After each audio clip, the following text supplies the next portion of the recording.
Okay, so I wasn't going to do any recording today, but wanted to show a little thing that I use a lot, and that is an image resizer. So there's either this one or there's another one called, what is it? Bulk resize photos. So there are two that I use. Now, the reason we use these is if you are uploading any of your photos or graphics to your website, the easiest and fastest way to get them to be a much smaller size to make your website load a lot faster, and be a lot more friendly to, your Yoast plugins and your SEO plugins and things like that, is to change your images format over to what we call WebP or .web. And I find that doing this with most images, I don't have to play around with any of the other settings unless I actually want them to be a certain ratio. All I have to do is drop the image into either image resizer or bulk resize images, and it gives it back to me. I'm going to grab one. Where's the one I wanted for today? That one, I think.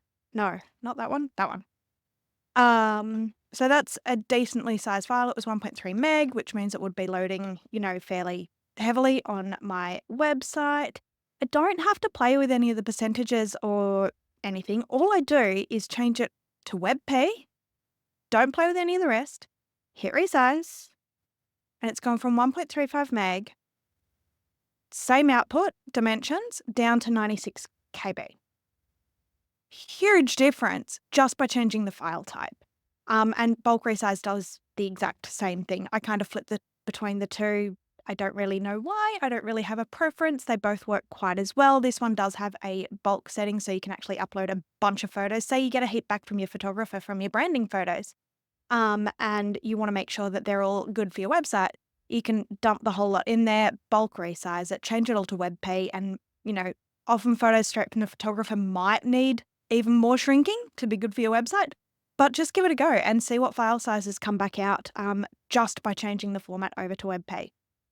It's a nice looking format on screens. I don't see, any sort of discernible difference in quality when I'm looking at the images on my website that I've uploaded as WebP. So that's one little tip that I just wanted to give everybody and hope it helps.